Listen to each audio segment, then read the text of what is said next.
Good morning students. બાયોમોલેક્યુલ્સમાં આપણે last time પ્રોટીનના બંધારણો પ્રાથમિક, દ્વિતીયક, તૃતીયક અને ચતુર્થક બંધારણની વાત કરી. બરાબર ને?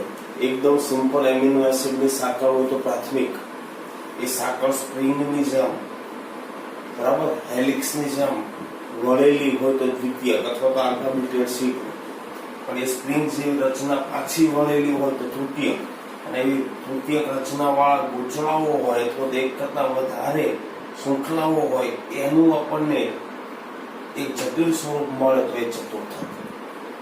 આજે મિત્રો આપણે શીખવાના છીએ એ છે પ્રોટીનનું વિકૃતિકરણ. બરાબર ને? તમને ખબર છે કે ભાઈ આ પ્રોટીનની માનો કે એક સાંકળ હું લો આ રીતે, આમ માનો કે હું તૃતીયક બંધારણ લઉં છું પ્રોટીન, તો આ જે એના વળેલા ભાગ હોય એને પણ હાઇડ્રોજન બંધ જોડે છે. અને ધ્યાન રાખજો, આ આલ્ફા હેલિક્સ બંધારણ હોય એના વળેલા ભાગને પણ હાઇડ્રોજન બંધ, ડાયસલ્ફાઇડ બંધ એના વડે જોડાય, અને એનાથી એક ફિક્સ આપણને બંધારણ મળે. બરાબર? હવે કુદરતની અંદર જે આ પ્રોટીન મળે છે એનું જે મૂળ જે સ્વરૂપ હોય, બરાબર ને, એને આપણે પ્રાકૃતિક પ્રોટીન કહેશું. કેવું પ્રોટીન કહેશું?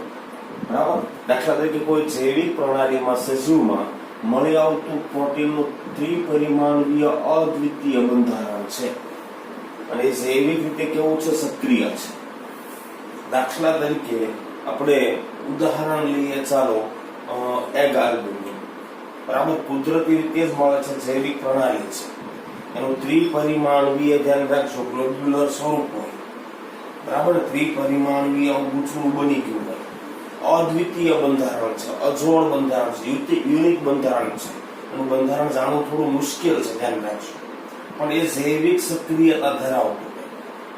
બરાબર?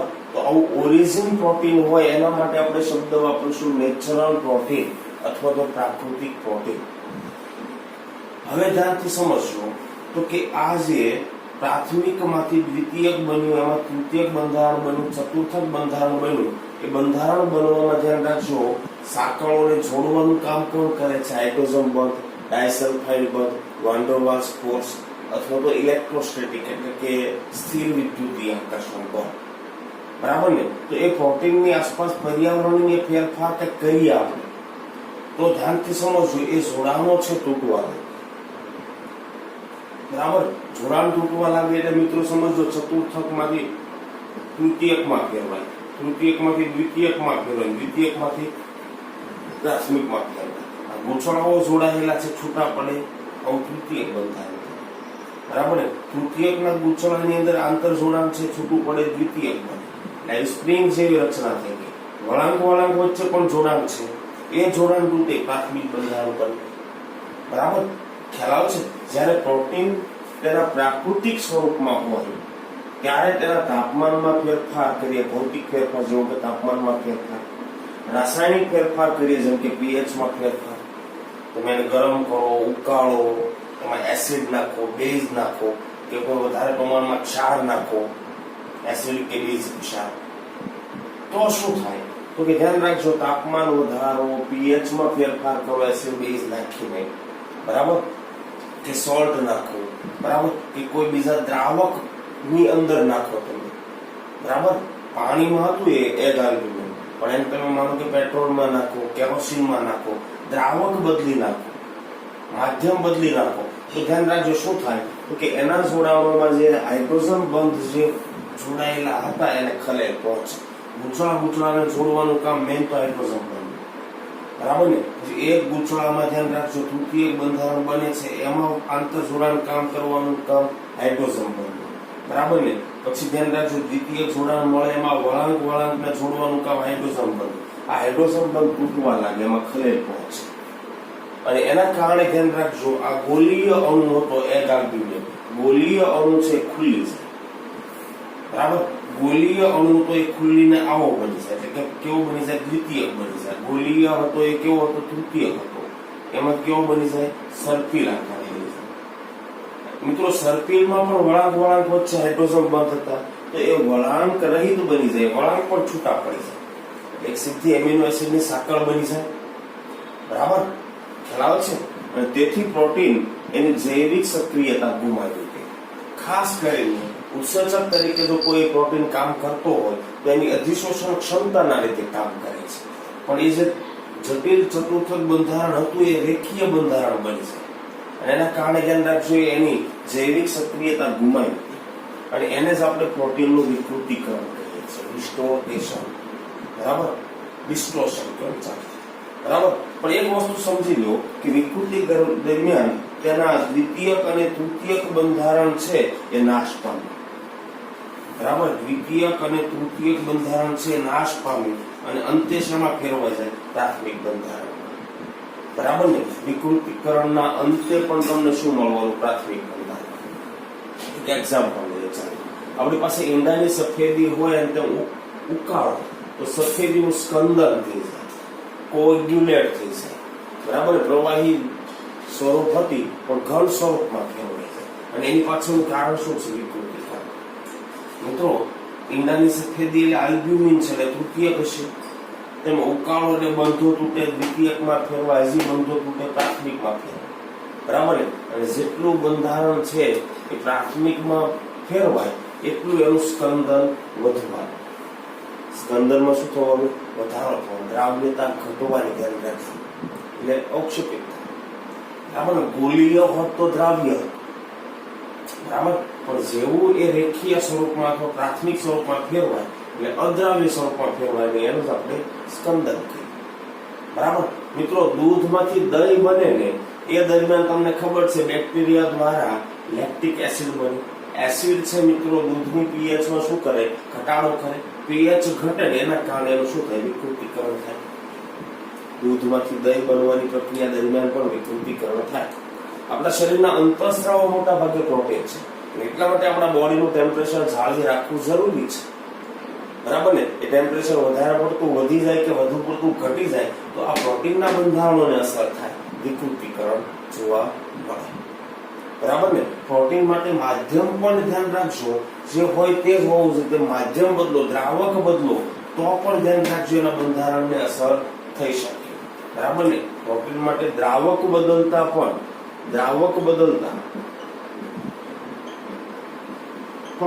વિકૃતિકરણ થાય.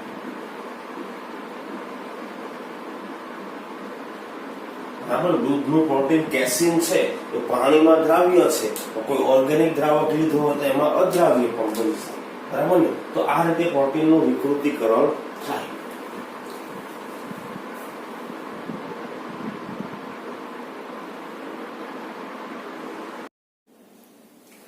ચલો મિત્રો, બાયોમોલેક્યુલ્સ ની અંદર આપણે કાર્બોહાઈડ્રેટ ની વાત કરી, પ્રોટીન ની વાત કરી અને હવે આપણે વાત કરવી છે ઉત્સેચક. કોની વાત કરવી છે? ઉત્સેચક. પણ એની પહેલા એક બે ઇન્ટેક્સ પ્રશ્ન છે એની વાત આપણે કરી દઈએ. કોઈ એમિનો એસિડ સંયોજન હોય, માની લો કે મારી પાસે કોઈ એમિનો એસિડ સંયોજન છે CH COOH, અહીંયા આગળ H જ લઉં છું ચલો ને, અહીંયા NH2. બરાબર ને? અને અહીંયા આગળ હેલો એસિડ લઉં છું એટલે કે CH H, અહીંયા આગળ X COOH. મિત્રો, આ છે એમિનો એસિડ ને આ છે હેલો એસિડ. બરાબર ને? કમ્પેરિઝન જો આપણે જોઈએ તો એમિનો એસિડના ગલન બિંદુ, પાણીમાં દ્રાવ્યતા એ બધું હેલો એસિડ કરતા વધારે હશે. છે બંને કાર્બોક્સિલિક એસિડ, એ આલ્ફા પોઝિશન ઉપર NH2 છે, એ આલ્ફા પોઝિશન ઉપર હેલોજન છે. તો બહુ સીધી વાત. ગલન બિંદુ ઊંચા હોવાનું કારણ શું? તો કે ધ્યાન રાખજો એનું જલીય દ્રાવણ એટલે અહીંયાથી H+ નીકળે માઇનસ, અહીંયા NH3+, ઝ્વિટર આયન બનાવે, દ્વિધ્રુવી આયન બનાવે. એટલે ધ્યાન રાખજો જેમ સ્ફટિકની ગોઠવણી થાય એમ થાય. આમાં થઈ શકવાનું એવું, આ H+ ગુમાવીને અહીંયા બના નહીં થાય. ઓકે, ઝ્વિટર આયન બને એટલે પાણી સાથે આંતરક્રિયા પણ વધારે કરે, દ્રાવ્ય થાય. આ દ્રાવ્ય ન થાય અથવા દ્રાવ્યતા ઓછી મળે એની. ક્લિયર છે? બીજો એક સવાલ છે, ઇન્ટેક્સ પ્રશ્નના જ આ સવાલ સમજાવું છું તમને, ધ્યાન રાખજો. આનો ઝ્વિટર આયન બને, બરાબર? ખ્યાલ આવે છે? પાણી સાથે હાઇડ્રોજન બંધ વધુ માત્રામાં બનાવી શકે. પાણી સાથે હાઇડ્રોજન બંધ માત્ર કાર્બોક્સિલિક સમૂહ જ થશે, આને નહીં થાય. એટલે પાણીમાં દ્રાવ્યતા હેલો એસિડ કરતા એમિનો એસિડ ની વધારે. બરાબર? હજી એક પ્રશ્ન છે, ઈંડું હોય, ઈંડું એની સફેદીને તમે જો ઉકાળો, બરાબર, અને સ્કંદન થાય, ઘન સ્વરૂપમાં ફેરવાય, ત્યારે એમાં રહેલું પાણી છે એ દૂર થઈ જાય. એવું કેમ? કેમ કે તમે ઈંડાને ઉકાળો મિત્રો, એટલે એનું બંધારણ તૃતીયક હોય, એમાંથી દ્વિતીયક થાય, પછી કેવું થાય? પ્રાથમિક થાય. એટલે કે રેખીય શૃંખલાઓમાં ફેરવાય, બરાબર ને? અને રેખીય શૃંખલાઓ બને એટલે ધ્યાન રાખજો, એના જે હાઇડ્રોજન બંધ અને બધા જોડાણ હતા એ છૂટા પડે. માની લો કે ગોલીય પ્રોટીન હતું આમ, બરાબર, એના બદલે રેખીય પ્રોટીન બની ગયો. ચાલો, એ શૃંખલાઓ છૂટી પડી ગઈ. તો શૃંખલાઓ વચ્ચે જે આંતર જોડાણ થાય ને, એ આંતર જોડાણ કરવાનું કામ કોણ કરશે? હાઇડ્રોજન બંધથી પાણી કરશે, બરાબર ને? એટલે ધ્યાન રાખજો, પ્રોટીન છે તૃતીયક થી દ્વિતીયક થી પ્રાથમિક તરફ જેમ આવે એમ પ્રાથમિકની શૃંખલાઓને આંતર જોડાણ કરવામાં, હાઇડ્રોજન બંધ રચવામાં ભાગ કોણ લેશે? પાણી, બરાબર? એટલે એ ઈંડાનું સફેદીનું ઘન સ્કંદન થઈ જાય ત્યારે પાણી છે આમાં અંદર વપરાઈ જાય છે આંતર જોડાણમાં, બરાબર ને? એટલા માટે પાણી શોષાઈ જાય છે. ધ્યાન રાખજો, લિક્વિડ હતું એના બદલે બિલકુલ સોલિડ થઈ જાય. ધ્યાન રાખજો.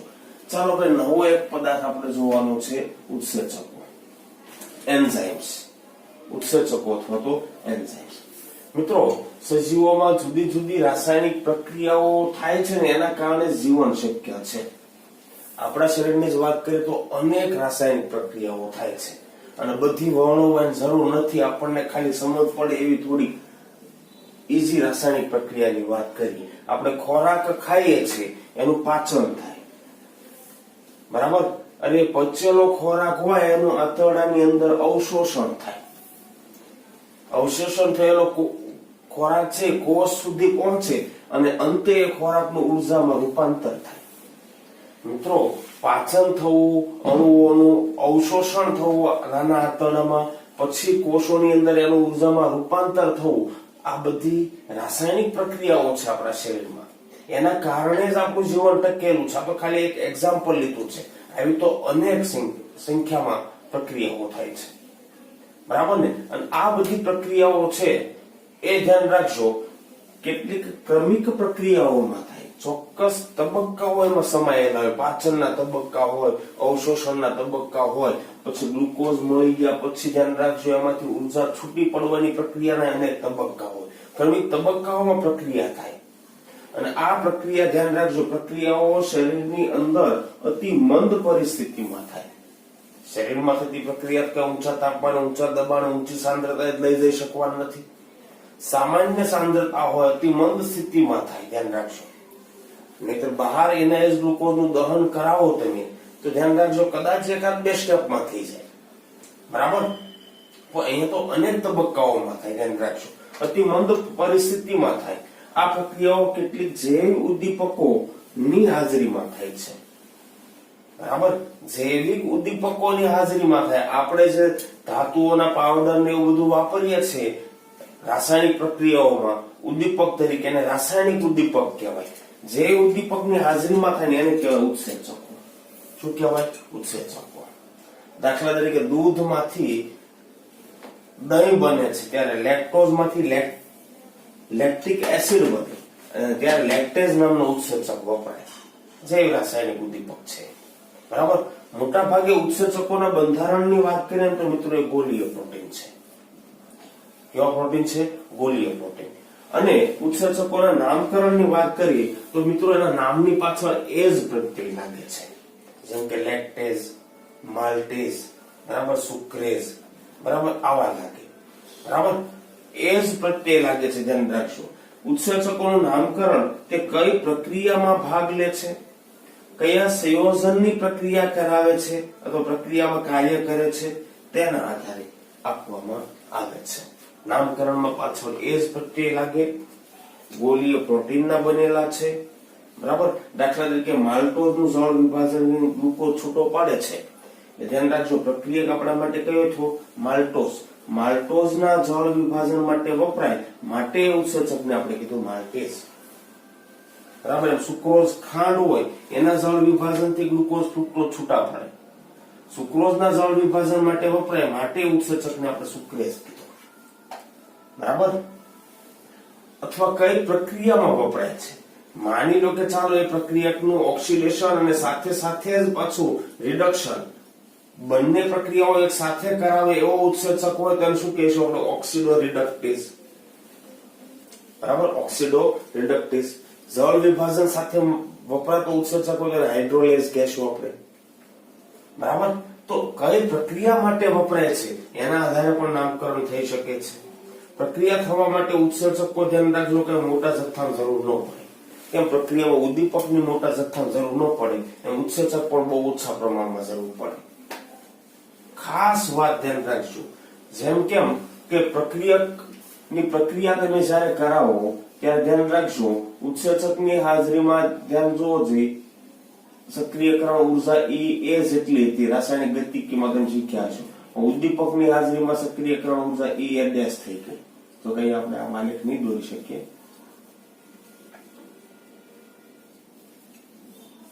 માની લો કે આમ છે, બરાબર, ઉત્સેચકોની હાજરીમાં પ્રક્રિયા આમ થતી હતી, ઉત્સેચક વગર ઉત્સેચકની હાજરીમાં આમ થશે. બરાબર, તો સક્રિયકરણ ઉર્જા પહેલા આટલી હતી, હવે આટલી ઘટી ગઈ. બરાબર, તો રાસાયણિક ઉદ્દીપકની જેમ જ ઉત્સેચકો પણ પ્રક્રિયાની સક્રિયકરણ ઉર્જામાં શું કરે છે? ઘટાડો કરે છે.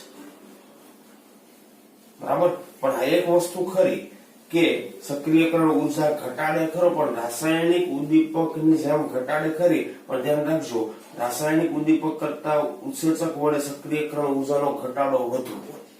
દાખલા તરીકે મારી પાસે સુક્રોઝ છે, ખાંડ, એનું જળ વિભાજન મંદ એસિડની હાજરીમાં થઈ શકે અથવા તો સુક્રેઝની હાજરીમાં પણ જળ વિભાજન થઈ શકે. જો મંદ એસિડની હાજરીમાં એસિડિક માધ્યમમાં જળ વિભાજન કરું તો પણ ગ્લુકોઝ ફ્રુક્ટોઝ જ મળવાના છે. આમાં પણ ગ્લુકોઝ ફ્રુક્ટોઝ જ મળવાના છે, પણ સક્રિયકરણ ઉર્જા કેટલી છે? તો કે 6.22 કિલોજોલ પર મોલ. પણ એને એ સુક્રોઝનું જળ વિભાજનથી ગ્લુકોઝ ફ્રુક્ટોઝ મેળવવા છે તો એ ઉત્સેચક વાપરો. આને તો ઉદ્દીપક કહેવાય, H+ ની. ઉત્સેચક વાપરો તો ધ્યાન રાખજો સક્રિયકરણ ઉર્જા ઘટી ગઈ, 6.22 ના બદલે 2.15 થઈ ગઈ. મિત્રો આના કરતા પણ વધારે ઘટી શકે. એક વસ્તુ ખાસ સમજજો, ઉત્સેચક કરતા ઉદ્દીપક કરતા ઉત્સેચકો છે એ સક્રિયકરણ ઉર્જા ઘણી વધુ ઘટાડે. એનો મતલબ એ કે પ્રક્રિયાને વધુ સરળ બનાવે, પ્રક્રિયાને વધુ ઝડપી બનાવે. ઉદ્દીપકો કરતા પણ અસરકારકતા કોની વધારે છે? ઉત્સેચકોની. કોની વધારે છે? ઉત્સેચકોની. ક્લિયર છે મિત્રો આટલું? તો આ વાત થઈ ઉત્સેચકોની. બરાબર ને? અને હવે આપણે જોવું છે વિટામિન્સ. ચલો વિદ્યાર્થી મિત્રો, કાર્બોહાઈડ્રેટ જોયા, પ્રોટીનની વાત કરી, ઉત્સેચકોની વાત કરી. હવે નવા જૈવિક અણુઓ છે વિટામિન્સ, એની આપણે સામાન્ય વાત કરવાની છે. આમ તો સિલેબસમાંથી આ વર્ષ માટે તો નીકળી ગયું છે. મિત્રો આ એવા કાર્બનિક પદાર્થો છે કે એનો અલ્પ તો અલ્પ જથ્થો આપણા શરીરમાં મળવો જોઈએ અને ખાસ કરીને આહાર સ્વરૂપે જરૂરી છે. બરાબર ને?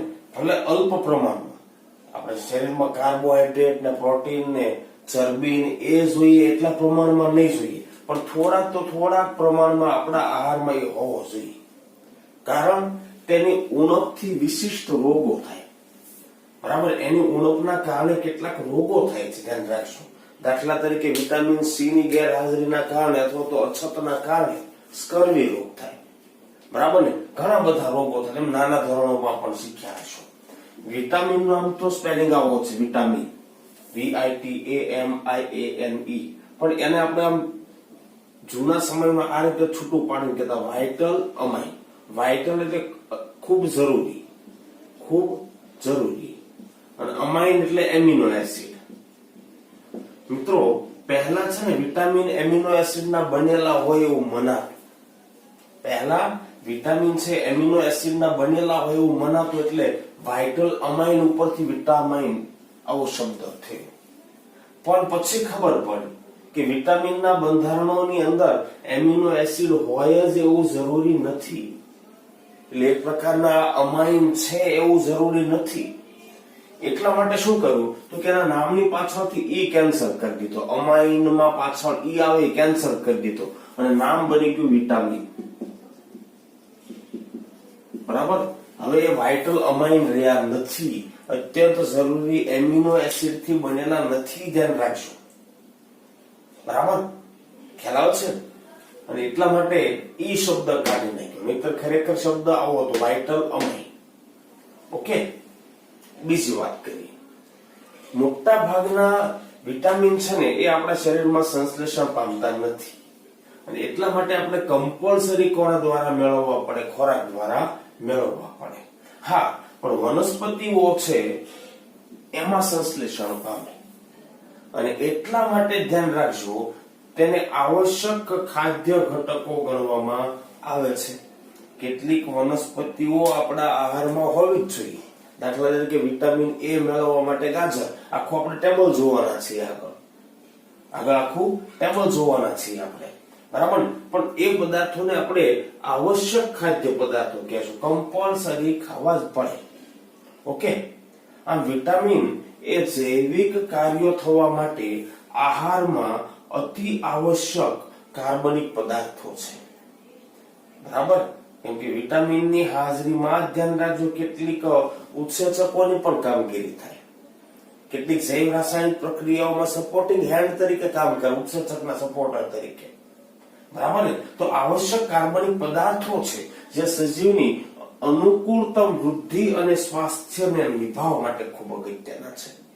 ઉણપના કારણે સ્વાસ્થ્યની તકલીફ થઈ શકે, બરાબર ને. વૃદ્ધિ વિકાસ હોય એને અસર થઈ શકે, બરાબર. અને એવા પદાર્થો છે વિટામિન, જૈવિક કાર્ય થવા માટે આહારમાં આવશ્યક કાર્બનિક પદાર્થો કે જે સજીવની અનુકૂળતમ વૃદ્ધિ અને સ્વાસ્થ્યના નિભાવવા માટે અગત્યનો છે. ક્લિયર મિત્રો? હા, બીજી વાત કરીએ, તેને આપણે અંગ્રેજી મૂળાક્ષરોથી દર્શાવશું, અને રાસાયણિક બંધારણો તો બહુ અઘરા હોય છે, બરાબર છે. પણ આને આપણે મૂળાક્ષરથી દર્શાવશું. Vitamin A, vitamin B, vitamin C, vitamin D, vitamin E, vitamin K, આ રીતે, બરાબર. મૂળાક્ષરો વડે આપણે દર્શાવશું. કેટલાક વિટામિનને તો ધ્યાન રાખજો, ઉપસમૂહમાં પણ ડિવાઈડ કરેલા છે. દાખલા તરીકે વિટામિન બી ખરું, પણ બી ના પાછા પેટા પ્રકાર B1, B2, B6, B12 આટલા છે, બરાબર. ઉપસમૂહમાં પણ વિભાજિત થયેલા છે, બરાબર. અને આટલા પ્રકારના વિટામિન થવાના બી ના બધા ઉપસમૂહોને બી કોમ્પ્લેક્સ કહેવામાં આવે. શું કહેવામાં આવે? B complex. એટલે મોટા ભાગના બી એમાં આવી છે. મિત્રો, ટૂંકમાં જૈવ રાસાયણિક પ્રક્રિયાઓ થવા માટે, રોગોથી બચવા માટે વિટામિન હોવા જરૂરી છે શરીરમાં. પછી એનો મતલબ આપણે એવો પણ નથી કરવાનો કે ભાઈ ચાલો બી કોમ્પ્લેક્સ ની ટીકડીઓ મળે છે સસ્તી, એટલે ચાલો રોજ 2-3 લઈ લઈએ, વિટામિન બી આપણા શરીરમાં વધી જાય. એ પણ કામનું નથી મિત્રો. વધુ પડતી ટીકડીઓ લઈએ આપણે જો વિટામિનની, બરાબર ને, તો એ પણ શરીર માટે હાનિકારક છે, ઉલટી અસર કરે ઉલટાઈ. અને એટલા માટે ધ્યાન રાખજો, એ ડોક્ટરની સલાહ મુજબ લેવા જોઈએ, નહીં કે સસ્તી ટીકડી મળે છે અથવા તો ગવર્મેન્ટ વહેંચણી કરતી હોય એમાંથી મળે છે લઈ લઈએ, ના, બરાબર છે. ખ્યાલ આવે છે? એટલે વિટામિન નું વધુ પડતું પ્રમાણ થઈ જાય એ પણ નુકસાનકારક છે, પાછું એ પણ કેવું છે? નુકસાનકારક છે. ઓકે, બીજી વાત કરીએ આપણે, ભાઈ એની દ્રાવ્યતાના આધારે છે ને આપણે વિટામિનને, એની દ્રાવ્યતાના આધારે વિટામિનને આપણે 2 પ્રકારે વહેંચી શકીએ. કેટલા પ્રકારે? 2 પ્રકારે વહેંચી શકીએ, બરાબર ને. એમાં એક પ્રકાર છે મિત્રો ચરબી દ્રાવ્ય વિટામિન. એક પ્રકાર કેવો છે? ચરબી દ્રાવ્ય. ચરબી એટલે સમજ્યા તમે? ઘી હોય, તેલ હોય, આવા પદાર્થોની અંદર એ દ્રાવ્ય થઈ જાય. શેની અંદર દ્રાવ્ય થઈ જાય? ચરબી કે તેલી પદાર્થો એમાં દ્રાવ્ય થઈ જાય. પણ મિત્રો પાણીમાં એ અદ્રાવ્ય હોય, પાણીમાં એ દ્રાવ્ય થતા નથી, ધ્યાન રાખજો. અને આવા વિટામિનને યાદ રાખો તો એડી કે સ્વરૂપે રાખશો.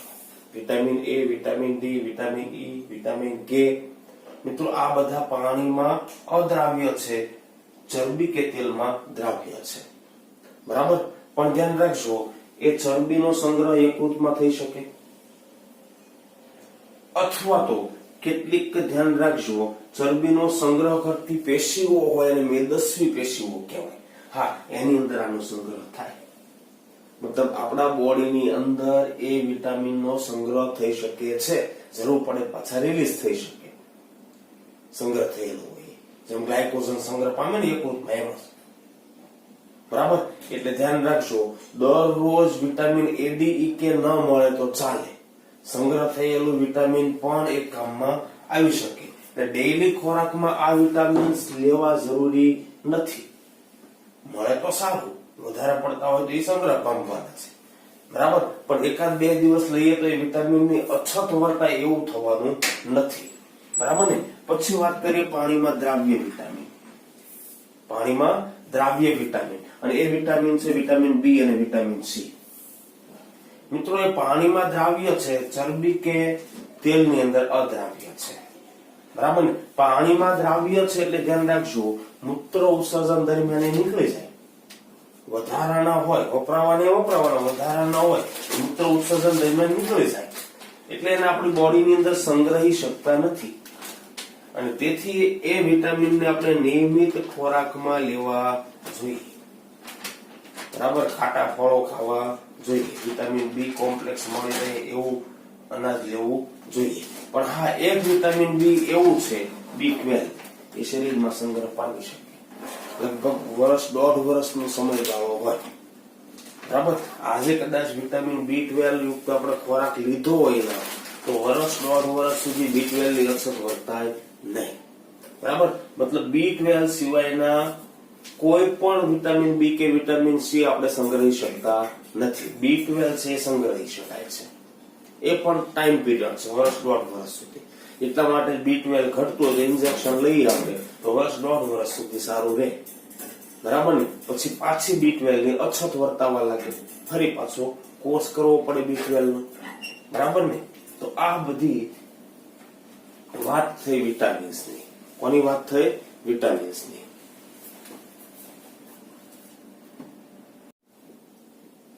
તો મિત્રો, જુદા જુદા પ્રકારના વિટામિન છે, એના પ્રાપ્તિ સ્ત્રોત અને ઉણપથી થતા રોગ કે ખામીઓ, બરાબર, એને લગતું આપણે ચોપડીમાં એક ટેબલ આપેલું છે. થોડી માહિતી છે, નીકળી ગયેલી છે, પણ કાને પડેલા શબ્દ હોય વળી ત્યારે કામમાં આવે. બરાબર, એટલા માટે આપણે જોઈએ છે વિટામિન A.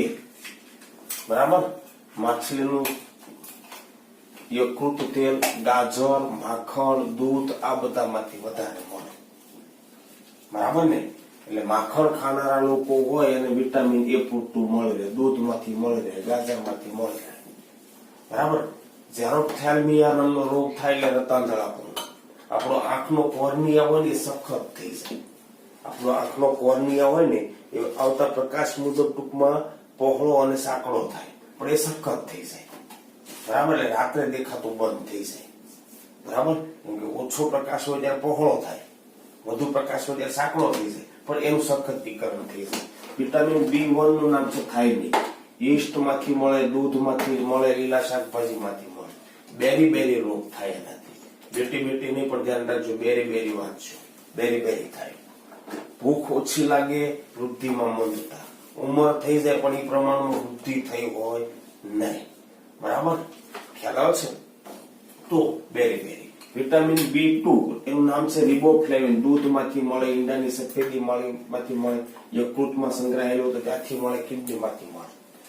કિલોસિસ નામની ખામી કે રોગ થાય, મોં અને હોઠના કિનારા પર ચીરા પડી જાય, પાચન ક્રિયામાં અવ્યવસ્થા ઉત્પન્ન થાય.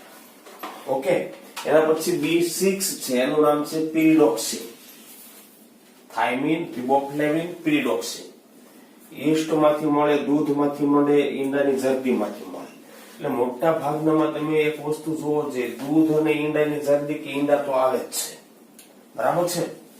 તો B6 છે પેરિડોક્સિન, એની ઉણપના કારણે આંચકી આવવાની ખામી ઉદ્ભવે, આંચકી આવે.